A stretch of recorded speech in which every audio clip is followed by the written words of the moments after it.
how do we know? What are the indications and how do we know whether repentance is accepted? What are the indications? The indication as far as for repentance to be accepted by Allah subhanahu wa ta'ala, number one is that you do not commit the same sin again. And your good deeds keep on increasing and your bad deeds keep on decreasing. This is number one sign that Allah has accepted your repentance. Number two, that you have the fear of Allah subhanahu wa ta'ala. Number three is that you regret to Allah subhanahu wa ta'ala and you keep on asking His forgiveness. Number four is that you're humble and you always address Him in humility. So these are the four signs which show that your repentance has been accepted by Allah subhanahu wa ta'ala. The signs of non-acceptance of the tawbah repentance is deficiency in the person's repentance, and he remembers the pleasures of the sins and he gets preoccupied in continuing the sin. That's number one.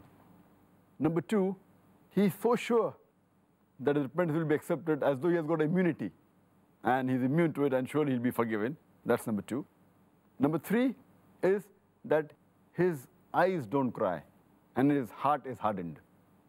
Number four, there's no increase in the good activities that he's doing, no increase in the good deeds. And our beloved Prophet ﷺ said, it's mentioned in Sahih Muslim, volume number 4, in the book of repentance, hadith number 6621, that if the people do not commit any sins, Allah subhanahu wa ta'ala will wipe them out and replace with the people who commit sin and who ask for forgiveness so that Allah can forgive them. Now here, if you understand this hadith, it will look very odd that does Allah want us to do sin? If you don't do sin, Allah will remove you. What it means that there are some people who may do sin and who may ask for forgiveness and repent and may come closer to Allah subhanahu wa ta'ala and the good deeds will increase.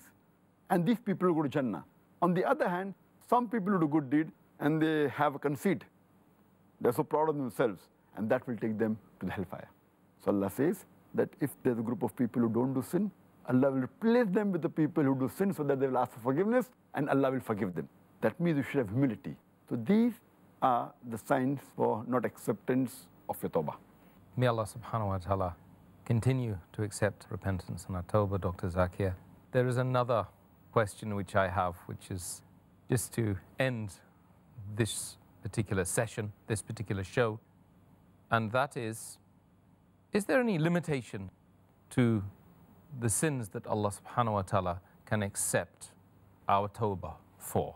As far as Allah's forgiveness is concerned and His mercy is concerned, every surah, every chapter of the glorious Quran, it begins with the beautiful formula, Bismillahir Rahmanir Rahim. In the name of Allah, most gracious, most merciful. Every surah except for chapter number 9, Surah Tawbah.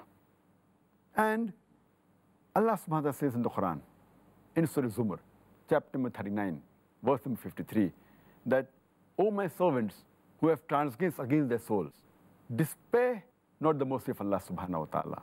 For Allah can forgive all sins. Allah is of forgiving and most merciful. Here Allah says that whatever your sin may be, Allah subhanahu wa ta'ala, He can forgive any of your sins as long as you repent. If you repent the right way and if you ask forgiveness, Allah will inshallah forgive you.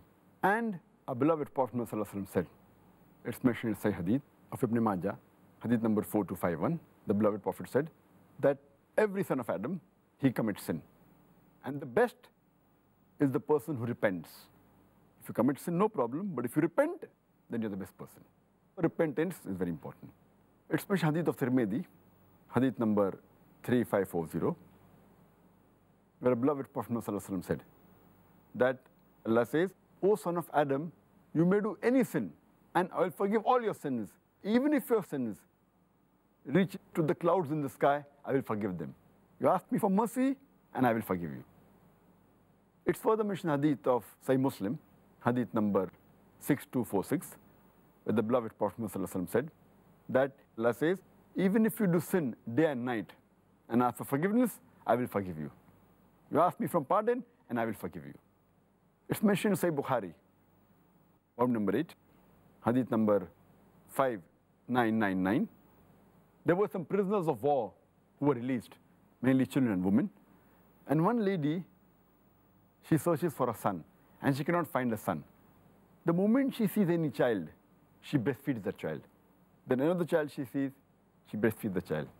Finally, she finds her own child. So the Prophet asked the Sahabas that when this woman finds her son, even if he has done a sin, then will she throw the son in the fire? They said no. Allah subhanahu wa ta'ala loves his servants, even if they commit sin, more than the lady loves the child. So based on this, we realize Allah subhanahu wa ta'ala is willing to forgive any of your sin as long as you repent. And just a last quotation, Allah says in the Quran, and in Surah Nisa, chapter number 4, verse number 48, that if Allah subhanahu wa ta'ala pleases, he can forgive any sin, but the sin of shirk, he'll never forgive. Here it means that if a person does shirk and repents before he dies, before the death rattle, inshallah Allah will forgive even the sin of shirk. If he repents and comes to the straight path and believes in one Allah subhanahu wa ta'ala, believes in Tawheed, Allah will even forgive him his sin of shirk, which is the biggest sin. But if he dies as a mushrik, after he dies, Allah says here that he will not forgive the sin of shirk. Any other sin, if he wishes, he may forgive, but the sin of shirk, he'll never forgive. Shirk is the biggest sin. So from here we come to know that Allah subhanahu wa ta'ala is the most merciful and is willing to forgive the sins of his servants.